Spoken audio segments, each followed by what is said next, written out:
ബഹുമാനപ്പെട്ട ഈ യോഗത്തിന് സ്വാഗതം ആശംസിച്ച ഉദ്യോഗാർത്ഥികളുടെ ജനറൽ സെക്രട്ടറി സ്വാഗതം നൽകി. നമ്മുടെ ന്യൂ ഇയർ ക്രിസ്മസ് സന്ദേശം നൽകാൻ വേണ്ടിയിരിക്കുന്ന ജൂൺ ഓഫീസ് മനസ്സെ മാധ്യമ നമ്മുടെ വിശിഷ്ട വിദ്യാഭ്യാസ പ്രവർത്തകനായ ഡോക്ടർ മാത്യു, ചെയർമാൻ ദേവി പബ്ലിക് സ്കൂള്, നമ്മുടെ ക്ലബിന്റെ ഉപാധ്യക്ഷൻ ആംബുലിനുള്ള ജോയിന്റ് സെക്രട്ടറി ശ്രീ ഗോവിന്ദ, മുൻ പ്രസിഡന്റ് ശ്രീ ഗോപാലകൃഷ്ണ, നമ്മുടെ അംഗങ്ങളായ രക്ഷിതാംഗങ്ങളായ രാജേന്ദ്രൻ, ദേവനൻ, ക്ലബിന്റെ പ്രസിഡന്റ് ശ്രീ ചെറിയ സാർ, സുനിൽകുമാർ, രാജദേവി, വിശേഷ നമ്മുടെ ന്യൂസ് ലൈബ്രറി സുഹൃത്ത് ന്യൂസ് ലൈബ്രറി സുരേഷ് കുമാർ,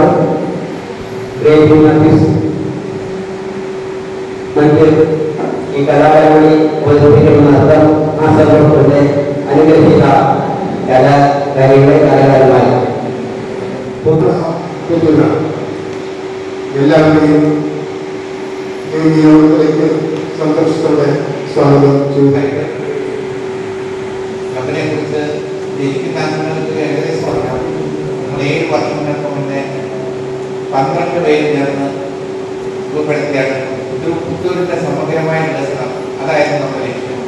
അത് പ്രകാരം 7 വർഷങ്ങൾക്ക് ഇതുപോലെ സഹായസ്ഥിതിയിലാണ് നമ്മുടെ ഈ ക്ലബിന് രൂപകൽപ്പന കൊടുത്തത്. അതിനുശേഷം അതിനൊരു നിയമാവലി ഉണ്ടാക്കി. നേരത്തെ ക്ലബുണ്ടായിരുന്നു, അതിനോട് നിയമാവലി ഉണ്ടാക്കി. ആ നിയമാവലി അനുസരിച്ച് രജിസ്റ്റർ ചെയ്ത പ്രവർത്തനമാണ് നമ്മൾ മുന്നോട്ട് കൊണ്ടുപോകുന്നത്. ഈ 7 വർഷത്തിലാണ് നമ്മൾ നമ്മുടെ ആദ്യം പറഞ്ഞത് നിരവധി സേവന പ്രവർത്തനങ്ങൾ നമ്മൾ ആരോഗ്യം വളരെ കുറവാണ്. അംഗങ്ങൾ കുറവാണ്, അംഗങ്ങൾ ധാരാളം അംഗങ്ങൾ ചേരാറുണ്ട്. പക്ഷേ ക്ലബിന്റെ നിയമാവലി അനുസരിച്ചിട്ട് അത് ഉൾക്കൊള്ളാവുന്നതാണ്, അതെല്ലാം ഉൾക്കൊള്ളുന്നത്. അതുകൊണ്ടാണ് അംഗങ്ങളുടെ എണ്ണം കുറവ് വരുന്നത്. പക്ഷേ ആ എണ്ണം കുറവാണെങ്കിലും ഏകോദര സഹോദരങ്ങളെ പോലെ യാതൊരു അഭിപ്രായ വ്യത്യാസം അഭിപ്രായങ്ങളുണ്ട്. പക്ഷേ ആ അഭിപ്രായങ്ങളുടെ സമിതി ഉണ്ടായി അഭിപ്രായ സമിതിയെക്കുറിച്ച് പ്രവർത്തനമാണ് നടത്തിക്കൊണ്ടിരിക്കുന്നത്.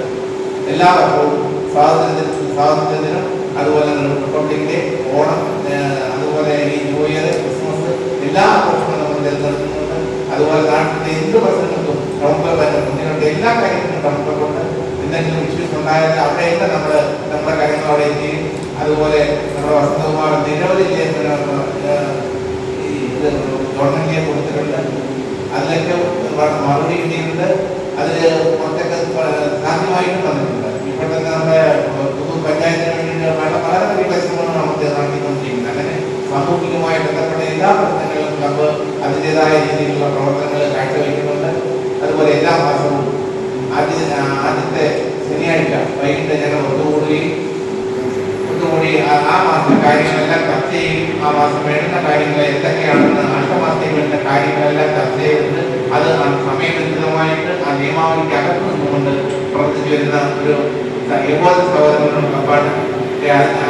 അതുപോലെ തന്നെ എല്ലാ വർഷവും നമ്മുടെ കുടുംബാംഗങ്ങളെ ഉൾപ്പെടുത്തിക്കൊണ്ട് ടൂർ പ്രോഗ്രാം സംഘടിപ്പിക്കുന്നുണ്ട്. ഇതുപോലെ കുടുംബ സംഗമങ്ങൾ സംഘടിപ്പിക്കുന്നുണ്ട്. ഇതെല്ലാം സന്തോഷത്തിന് വേണ്ടി, മാനസികമായ ഉല്ലാസത്തിന് വേണ്ടിയിട്ട്, അതുപോലെ സാമൂഹിക പ്രവർത്തനത്തിന് മുന്നിൽ നിന്നുള്ള പ്രവർത്തനങ്ങളാണ്.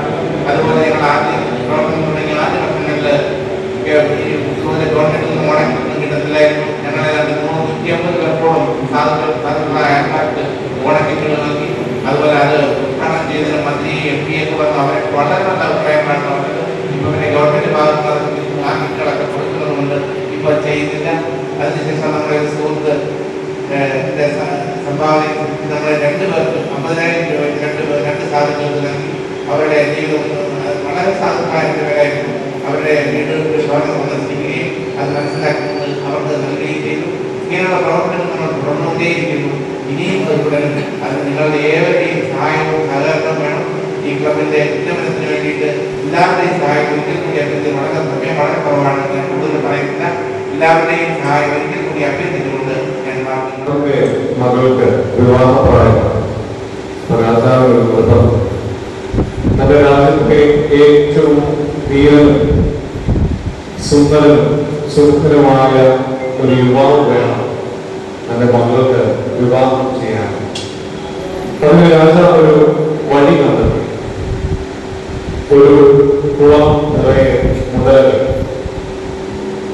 ഇക്കരെ നിന്ന് അക്കരെ നീന്തി കയറുന്ന യുവാവിന് ഞാൻ എൻ്റെ മകളെ കൊടുക്കും. അങ്ങനെ രാജ്യം മുഴുവൻ വിളംബരം ചെയ്തു. ആ മത്സര ദിവസം എത്തി. രാജാവിന്റെ കൽപ്പനയാണല്ലോ, വരാതിരിക്കാനായിട്ട് സാധ്യമല്ല. അങ്ങനെ ആ നാട്ടിലെ യുവാക്കന്മാരെല്ലാം ആ മത്സരത്തിന് ഒത്തുകൂടി. അപ്പോൾ ഒരു പ്രശ്നം, ആദ്യം ആര് ഈ കുളത്തിലേക്ക് എടുത്തു ചാടും? കുളം നിറയെ മുതലകളാണ്, ചാടിയാൽ അപകടം, മരണം ഉറപ്പാണ്. പെട്ടെന്ന് എല്ലാവരെയും അത്ഭുതപ്പെടുത്തിക്കൊണ്ട് ഒരു യുവാവ് ഈ കുളത്തിലേക്ക് ചാടുകയാണ്. ഇക്കരെ നിന്ന് അക്കരെ വരെ ഈ യുവാവ് നീന്തിക്കയറും. രാജാവിന് വലിയ സന്തോഷമായി. ആരും ഏറ്റെടുക്കാതിരുന്ന ഈ വലിയ ഉദ്യമം ഒരാളെങ്കിലും ഏറ്റെടുത്തില്ല. രാജാവ് ഓടിച്ചെന്ന് ഈ മനുഷ്യനെ കെട്ടിപ്പിടിച്ചിട്ട് പറയുന്നു, സമർത്ഥനാണ്, ധീരനാണ്, നിനക്ക് എന്റെ മകളെ മാത്രമല്ല, ഞാൻ എന്റെ രാജ്യത്തിന്റെ പകുതി കൂടി നിനക്ക് തരികയാണ് എന്ന് ഈ രാജാവ് യുവാവിനോട് പറഞ്ഞു. യുവാവ് ചോദിച്ച മറുപടിയായി രാജാവിനോട് പറഞ്ഞത്, എനിക്ക് നിങ്ങളുടെ മോളെയും വേണ്ട, നിങ്ങളുടെ രാജ്യത്തെയും വേണ്ട. എനിക്ക് വേണ്ടത് എന്നെ ഈ മുതലക്കിടത്തിലോട്ട് തള്ളിയിട്ട അവൻ ആരാണോ അവനെ മാത്രം കിട്ടിയാണ്. എന്നെ ഈ മുതലക്കുളത്തിലേക്ക് തള്ളിയിട്ടത് നിങ്ങളുടെ ക്ലബിന്റെ ജനറൽ സെക്രട്ടറി കൂടിയായിരിക്കുന്ന മിസ്റ്റർ സ്പർജൻ മാത്യുവാണ്. അദ്ദേഹത്തിന്റെ സ്നേഹത്തോടെയുള്ള ക്ഷണം എനിക്ക് നിരസിക്കുവാനായിട്ട് സാധിച്ചില്ല. സത്യത്തിൽ ഞാൻ വഴിതെറ്റിയാണ് ഇന്ന് ഇവിടെ വന്നത്. മറ്റൊരാളാണ് എനിക്ക് പകരം ഇവിടെ വരേണ്ടിയിരുന്നത്. എന്നാൽ എന്തോ ഒരു ദൈവനിയോഗത്തിൽ കൂടിയാണ് ഇന്ന് ഇവിടെ എത്തുവാനായിട്ട് എനിക്ക് സാധിച്ചത്. ടൗൺ ക്ലബിന്റെ പ്രസിഡന്റ്, ജനറൽ സെക്രട്ടറി, മറ്റു ഭാരവാഹികൾ, ഇന്നത്തെ നമ്മുടെ ഈ കൂട്ടായ്മയുടെ വിശിഷ്ട അതിഥിയായിരിക്കുന്ന divine public school chairman doctor James Mathew sir, കടന്നു വന്നിരിക്കുന്ന നിങ്ങൾക്ക് ഏവർക്കും എന്റെ ക്രിസ്മസ് പുതുവത്സര ആശംസകൾ ഞാൻ ആദ്യമായിട്ട് അറിയിക്കുകയാണ്. ഇത്തരത്തിൽ 7 വർഷങ്ങൾക്ക് മുൻപ് നിങ്ങൾ നട്ടതായ ഒരു ചെറിയ തൈ ഇത്രത്തോളം വളർന്ന് പടർന്ന് പന്തലിച്ച് ഈ പുത്തൂരിൽ ഒരു നന്മ മരമായി നിലനിൽക്കുന്നത് കാണുമ്പോൾ എനിക്ക് സന്തോഷം. ഇനി ഈ കുടുംബം വളരണം. ഇനി ദീർഘകാലം ഈ പുത്തൂരിന് വെളിച്ചമായി, വഴിവിളക്കായി, ചൂണ്ടുപലകയായി ഈ ടൗൺ ക്ലബ്ബ് നിലനിൽക്കണമെന്ന് ഞാൻ ആഗ്രഹിക്കുകയും പ്രാർത്ഥിക്കുകയും ചെയ്യുകയാണ്. എന്നെ കേൾപ്പിച്ചിരിക്കുന്ന കർത്തവ്യം എന്ന് പറയുന്നത് നിങ്ങൾക്ക് എല്ലാവർക്കും ക്രിസ്മസ് പുതുവത്സര സന്ദേശം നൽകുക എന്നതാണ്. എന്താണ് ക്രിസ്മസ്? ദൈവം ലോകത്തിന് നൽകിയ സമ്മാനമാണ് ക്രിസ്മസ്. ഈ അടുത്തിടയ്ക്ക് ഒരാൾ പറയുന്ന കേൾക്കുവാനായിട്ട് ഇടയായിരുന്നു, ദൈവം തന്റെ പ്രോട്ടോകോൾ മറന്ന ദിവസമാണ് ക്രിസ്മസ്. നമുക്കറിയാം, വലിയ വലിയ വ്യക്തികൾക്ക്, പ്രധാനമന്ത്രിക്കും പ്രസിഡന്റിനും മുഖ്യമന്ത്രിക്കും മറ്റു മന്ത്രിമാർക്കും എല്ലാം പ്രോട്ടോകോളുകളുണ്ട്, പെരുമാറ്റച്ചട്ടം. അവർ എവിടെയൊക്കെ പോകണം, ആരോടൊക്കെ ഇടപെടണം, എന്തൊക്കെ സംസാരിക്കണം, എങ്ങനെ യാത്ര ചെയ്യണം, എപ്പോൾ യാത്ര ചെയ്യണം, അവരൊരു പേര് പങ്കിട്ടാൽ ആരൊക്കെ അവരോടൊപ്പം ഇരിക്കണം എന്നതിനൊക്കെ ഒരു പ്രോട്ടോകോൾ ഉണ്ട്, അല്ലേ? നമ്മുടെ മുഖ്യമന്ത്രിയും മറ്റു മന്ത്രിമാരും ഒക്കെ പോകുമ്പോൾ റോഡിൽ കൂടി യാത്ര ചെയ്യുമ്പോൾ എത്രയെത്ര പൈലറ്റ് വാഹനങ്ങളാണ്, അല്ലേ?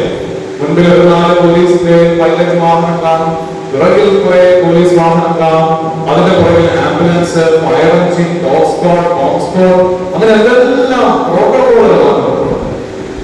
എന്നാൽ ഈ ലോകത്തിന്റെ സൃഷ്ടാവായ ദൈവം ലോകത്തിലും സ്വർഗാസത്യത്തിലും അടങ്ങാത്ത മഹത്വമുള്ളവനായ ദൈവം തന്റെ പ്രോട്ടോകോളുകളൊക്കെ കഴിഞ്ഞ്, സ്വർഗത്തിന്റെ എല്ലാ മഹത്വവും കഴിഞ്ഞ് ഈ ലോകത്തിലേക്ക് വന്ന് ഒരു മനുഷ്യനായി, ഒരു ശിശുവായി ജനിക്കുകയാണ്.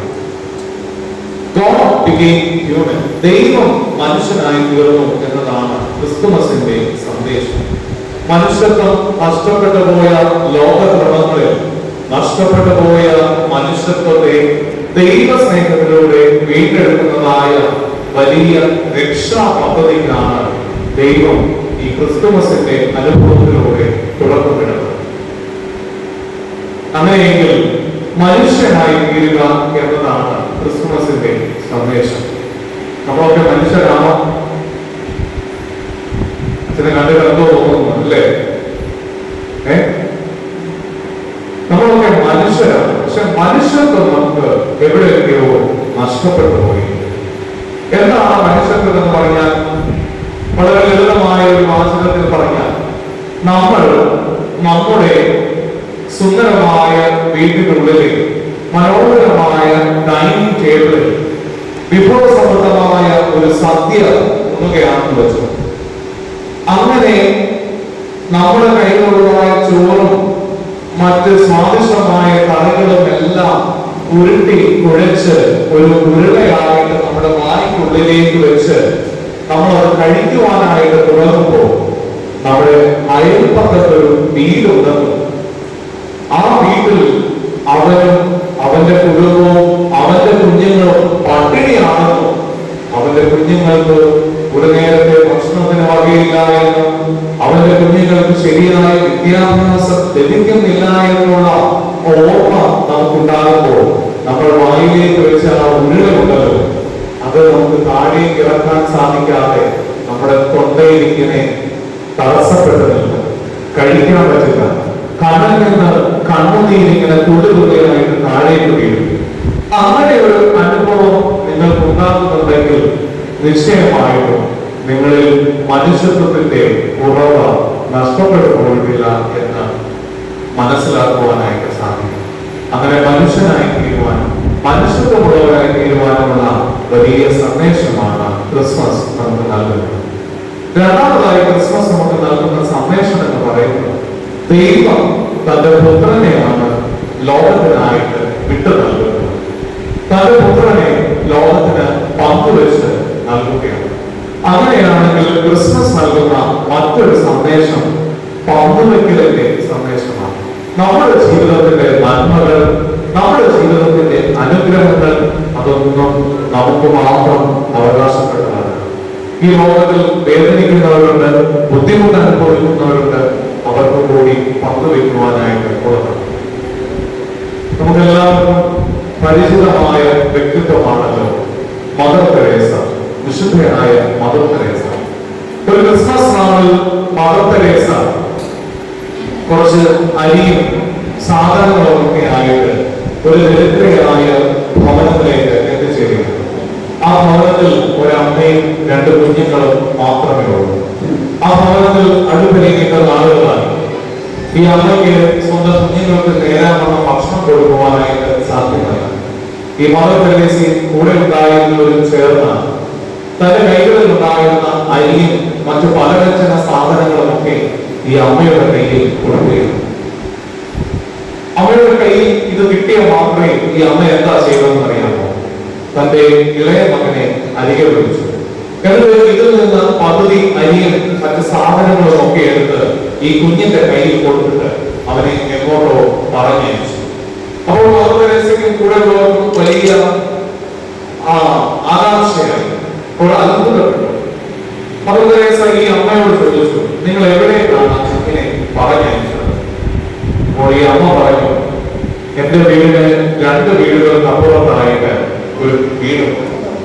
അവിടെ ഇതുപോലൊരു അമ്മയും 5 കുഞ്ഞുങ്ങളുണ്ട്. എനിക്ക് 2 മക്കളാണെങ്കിൽ അവർക്ക് 5 മക്കളാണ്. ആ വീട്ടിലും അടുപ്പെരിക്കില്ല. ആ സ്ത്രീയും കുഞ്ഞുങ്ങളും മുഴുപട്ടിണിയാണെന്ന് പറഞ്ഞു. ഞാൻ അവർക്കാണ് ഇതിൽ നിന്ന് ഒരു അംശം അരിയും സാധനങ്ങളും കൊടുത്തുവിട്ടതെന്ന് അവർ പറയുകയുണ്ടായി. അവർക്ക് വലിയ അത്ഭുതം തോന്നി. അതായത് ദാരിദ്ര്യവും പട്ടിണിയും ബുദ്ധിമുട്ടും കൊണ്ട് ഭാരപ്പെടുന്ന ഒരു സ്ത്രീ ആയിട്ട് പോലും അപ്പുറത്തെ വീട്ടിലെ ഭവനത്തിന്റെ വേദനയും അവിടുത്തെ കുഞ്ഞുങ്ങളുടെ പട്ടിണിയും ഈ സ്ത്രീയുടെ ഹൃദയത്തെ വല്ലാതെ വേദനിപ്പിക്കുന്നുണ്ടായിരുന്നു. പ്രിയമുള്ളവരെ, നമ്മുടെ ജീവിതത്തിലും പ്രയാസങ്ങളും ബുദ്ധിമുട്ടുകളും ഒക്കെയുണ്ട്. ഇവിടെ നിന്ന് ഈ കുപ്പായമൊക്കെ ഇട്ട് ഇങ്ങനെ നിന്ന് പ്രസംഗിക്കുമ്പോഴും എന്റെ മനസ്സിനെ അൽക്കുന്നതായ പ്രശ്നങ്ങളും പ്രയാസങ്ങളും ഒക്കെ ഉണ്ട്. എന്നാൽ നമ്മുടെ വേദനകളെക്കാൾ വലിയ വേദനകൾ അനുഭവിക്കുന്നവർ നമ്മുടെ ചുറ്റുപാടുകളിൽ അവരെ ഓർക്കാനും കരുതാനും സ്നേഹിക്കാനും നമ്മുടെ നന്മകൾ അവർക്ക് കൂടി അവകാശപ്പെട്ടതാണെന്ന് തിരിച്ചറിവുണ്ടായി അവർക്ക് കൂടി നമ്മുടെ നന്മകളെ പങ്കുവയ്ക്കുന്നതിനുള്ള വലിയ സന്ദേശം കൂടി ഈ ക്രിസ്മസ് നമുക്ക് നൽകുകയാണ്. ഞാൻ എന്റെ വാക്കുകളെ ചുരുക്കട്ടെ. ഇത്തരത്തിൽ ഈ കൂട്ടായ്മയിൽ വന്ന് സംബന്ധിക്കുന്നത് നിങ്ങളോടൊപ്പം അല്പസമയം ചെലവെടുക്കുന്നത് എനിക്ക് സാധ്യമായി തീർന്നു. അതിനെ സഹായിച്ച ഈ ക്ലബിന്റെ എല്ലാ ചുമതലക്കാരോടും എല്ലാവരോടും നിങ്ങളെല്ലാവരോടും ഉള്ളതായ നന്ദി സ്നേഹവും അറിയിക്കുന്നതോടൊപ്പം അനുഗ്രഹീതമായ ഒരു ക്രിസ്മസും മനോഹരങ്ങളായ ഒരു പുതുവത്സരവും നിങ്ങൾക്ക് എല്ലാവർക്കും ആശംസിക്കുന്നു. സർവശക്തനായ ദൈവം നമ്മെ എല്ലാവരെയും അനുഗ്രഹിക്കട്ടെ. Thank you. നിങ്ങളുടെ എല്ലാവരുടെയും അനുവാദത്തോടുകൂടി ഞാൻ ഉദ്ഘാടനം ചെയ്യുകയാണ്. Thank you.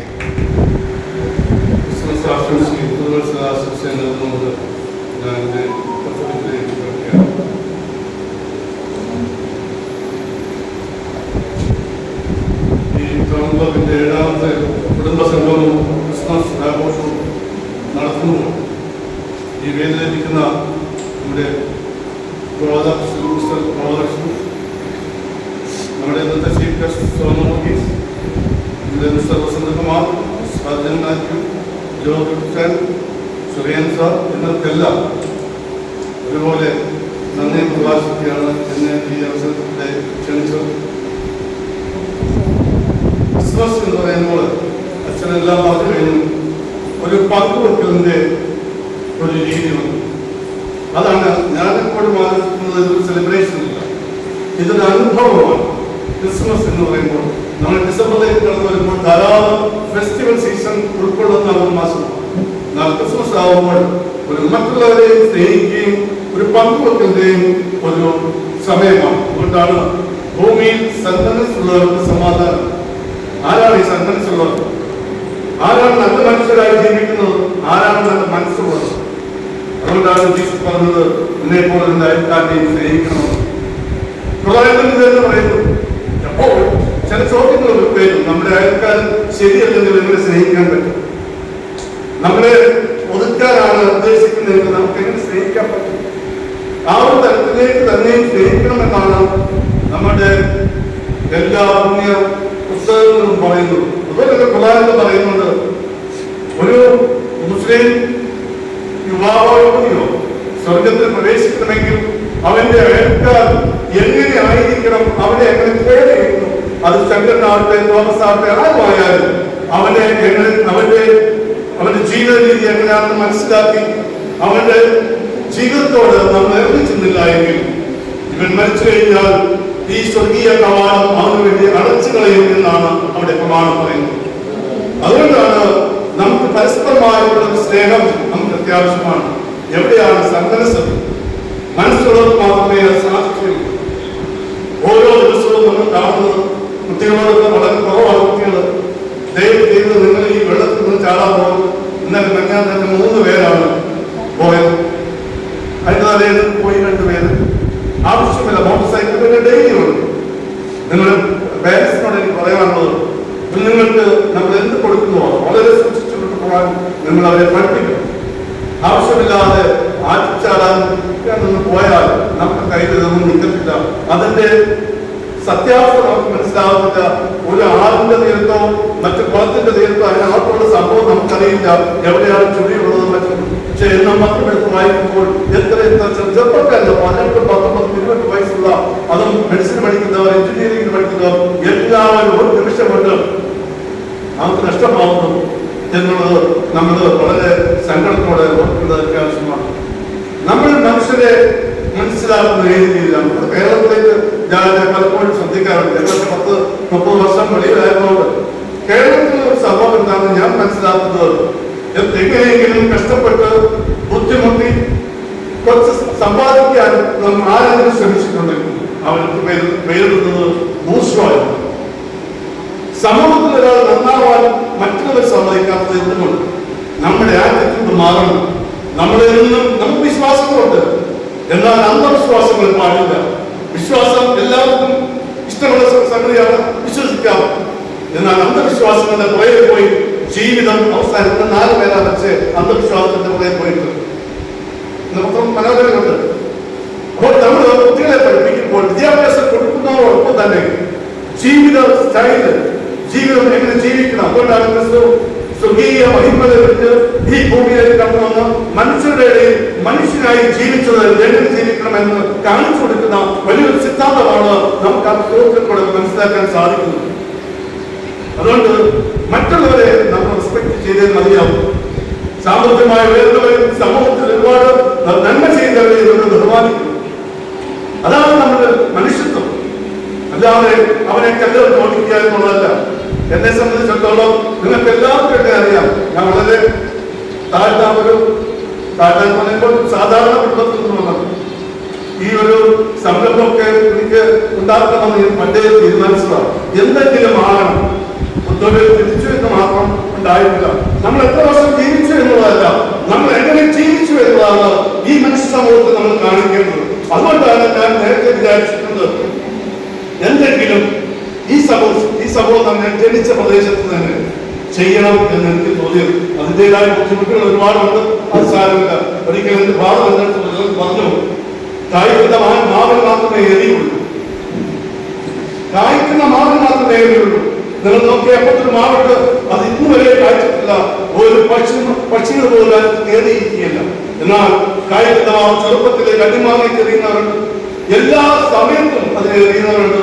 ധാരാളം പക്ഷികൾ അവിടെ വന്ന് ആഹാരം കഴിച്ചു പോകുന്നുണ്ട്. അപ്പോൾ എറിയുമ്പോൾ, കായ്ക്കുമ്പോൾ നമുക്ക് നാനാ വശത്തു നിന്നും എറിയൽ വരും. അതിനെ തരണം ചെയ്യുവാൻ നമുക്ക് സാധിക്കണം. ഞാൻ ഈ ഇടയ്ക്ക് ഒരു മാക്സിൻ വായിച്ചപ്പോൾ 89% ഈ ലോകത്ത് ദാരിദ്ര്യം അല്ലെങ്കിൽ മിഡിൽ ഈസ്റ്റ് മിഡിൽ നിൽക്കുന്നവരുമാണ്. ബാക്കി 11% സമ്പന്നർ ഈ ലോകത്ത്. അവരാണ് ഈ ലോകം കൊണ്ടുപോകുന്നത്. നമുക്കെന്തുകൊണ്ട് ഈ 11% കടന്നു വരാൻ സാധിക്കുന്നില്ല എന്ന് ചോദിച്ചു കഴിഞ്ഞാൽ നമുക്ക് വലിയ വലിയ കാര്യങ്ങളെ ഫേസ് ചെയ്യാൻ നമുക്ക് ബുദ്ധിമുട്ടുണ്ട്. ഉദാഹരണങ്ങളെ നമുക്ക് ഫേസ് ചെയ്യുവാൻ സാധിക്കുന്നുവെങ്കിൽ നമുക്കും ഏതൊക്കെ വിലയിൽ കടന്നില്ല.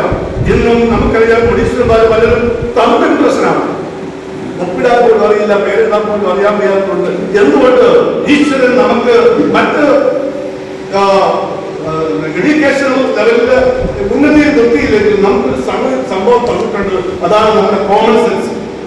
ഈ കോമൺ സെൻസ് ഉപയോഗിക്കാത്ത ആരും ഇന്ന് വരെയും ഈ ലോകത്ത് മത്സരിച്ചിട്ടില്ല. അവരുടെ ജീവിതം കൊണ്ട് യാതൊരു ആൾക്കാർക്കും പ്രയോജനം ഉണ്ടായിട്ടില്ല. ഇവിടെ നമ്മുടെ മുമ്പിൽ നിൽക്കുന്നവർക്ക് ധാരാളം ബിസിനസ്സാണ്. ബിസിനസ് തുടങ്ങാൻ ആർക്കും സാധിക്കും, ബിസിനസ് പൊളിക്കാനും എത്ര പേർക്കും സാധിക്കും.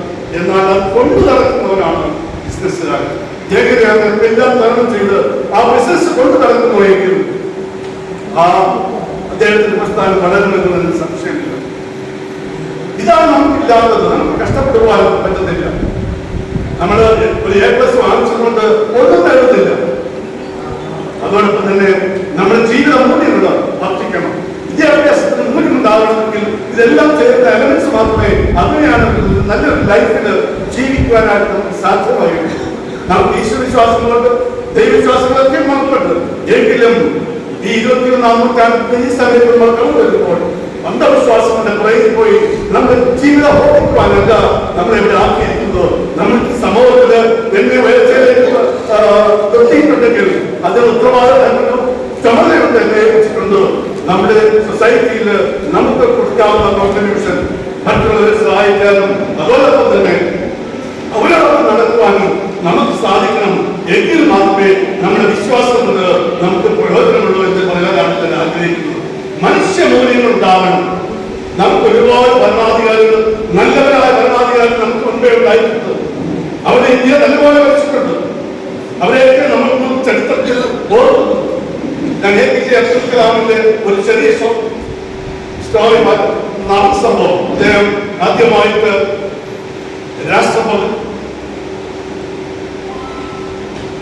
രാഷ്ട്രഭവനിലേക്ക് കടക്കുമ്പോൾ അവിടുത്തെ ജോലിക്കാരെല്ലാം വന്ന് അദ്ദേഹത്തെ പരിചയപ്പെടുക. പരിചയപ്പെട്ട ഒരാളുണ്ട്. അപ്പോൾ പെട്ടെന്ന് ഒരാൾ വന്നിട്ട് അദ്ദേഹത്തിന്റെ കാലിൽ നിന്ന് നമസ്കരിച്ചു, എഴുന്നേൽപ്പിച്ചു. അത് എന്താണ് നിങ്ങളുടെ ജോലി ഇവിടുത്തെ? അദ്ദേഹം പറഞ്ഞു, ഇവിടെ വരുന്ന രാഷ്ട്രപതിയുടെ ഷൂസ് പോളിഷ് ചെയ്യുക എന്നുള്ളതാണ് എന്റെ ജോലി. അദ്ദേഹം വളരെ പറഞ്ഞു, ഇന്നുള്ളത് നിനക്ക് ജോലിയില്ല. ആവശ്യങ്ങൾക്ക് പ്രയാസമായി. എന്നിട്ട് ചോദിച്ചു, നീ അത് ഉണ്ടായിരുന്നു? സാർ പറഞ്ഞു, ജോലി ആരംഭിച്ചു, എന്റെ ജോലി പോവുകയും ചെയ്തു. ഇല്ല, ഞാൻ നിന്നെ മറ്റൊരു സ്ഥലത്തേക്ക് ആക്കുവാനായിട്ട് ശ്രമിക്കാൻ പോവുകയാണ്. നീ തോട്ടക്കാരനായിട്ട് മാറണം, തോട്ടത്തിലെ എല്ലാ ചെടികളെയും നോക്കണമെന്ന് പറഞ്ഞു. അങ്ങനെ കാലങ്ങൾ കഴിഞ്ഞു, രാഷ്ട്രപതിയുടെ കാലാവധി കഴിഞ്ഞു. അദ്ദേഹം അവിടെ ഇറങ്ങി പോകുമ്പോൾ ഈ മനുഷ്യനെ അന്വേഷിക്കുന്നതായിട്ട് കാണുന്നത്. അദ്ദേഹത്തിനുള്ള കാര്യങ്ങൾ ചോദിച്ചു.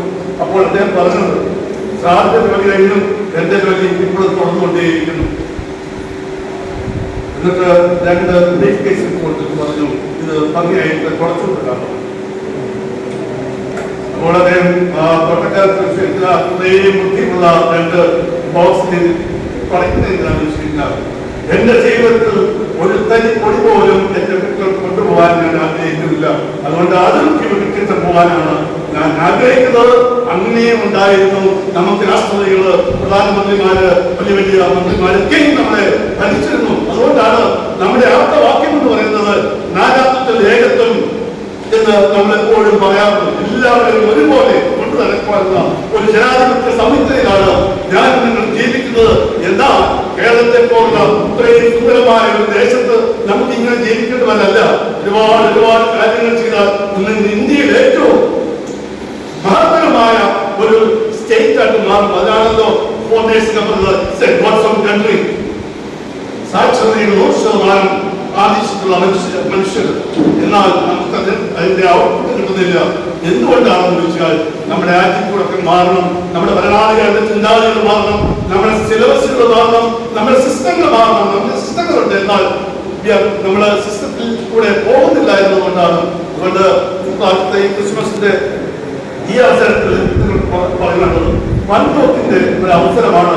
മറ്റുള്ളവർക്കൂടെ നമ്മളിത് പങ്കുവെച്ച് മുൻപോട്ട് പോകുന്നു എങ്കിലും തീർച്ചയായിട്ടും നമ്മൾ ഈ ജനതയെ സ്നേഹിക്കുന്നു, നമ്മളുടെ കുടുംബത്തെ സ്നേഹിക്കുന്നു, നമ്മുടെ സൊസൈറ്റിയെ സ്നേഹിക്കുന്നു, എല്ലാവരും ഒരുപോലെ നമ്മൾ കാണുന്നു. എങ്കിൽ മാത്രമേ ഈ ക്രിസ്മസ് സന്ദേശം കൊണ്ട് പ്രയോജനപ്പെടും. എല്ലാവർക്കും പുതുവത്സര ആശംസകൾ തന്നുകൊണ്ട് പുതിയ കാഴ്ചപ്പാടുകളും നല്ല നല്ല ബുദ്ധികളും നിങ്ങൾക്ക് ലഭിച്ചു തന്നെ എന്ന് മാത്രം പ്രാർത്ഥിച്ചുകൊണ്ട് പുതിയൊരു കാലയളവിലേക്ക് നമ്മൾ കാലമാക്കുമ്പോൾ നമുക്ക് മാറ്റേണ്ടതെല്ലാം മാറ്റണം. നല്ലതിനെ നമുക്ക് ഉയർത്തിക്കണം. വേണ്ടാത്തതിനെ മാറ്റുമ്പോൾ നമ്മൾ സമൂഹത്തിൽ ജീവിക്കുന്ന കൊള്ളാത്തവരായി മാറും, നല്ലൊരു ഇന്ത്യൻ സിറ്റിസനായി മാറുമെന്ന് മാത്രം പറഞ്ഞുകൊണ്ട് ഞാൻ എന്റെ വാക്കുകൾ എത്തിക്കുന്നു. ഒരു പ്രാർത്ഥന എല്ലാവർക്കും ക്രിസ്മസ് ആശംസകളും ന്യൂ ഇയർ ആശംസകളും നാളുകൊണ്ട് ഞാൻ എന്റെ വാക്കുകൾ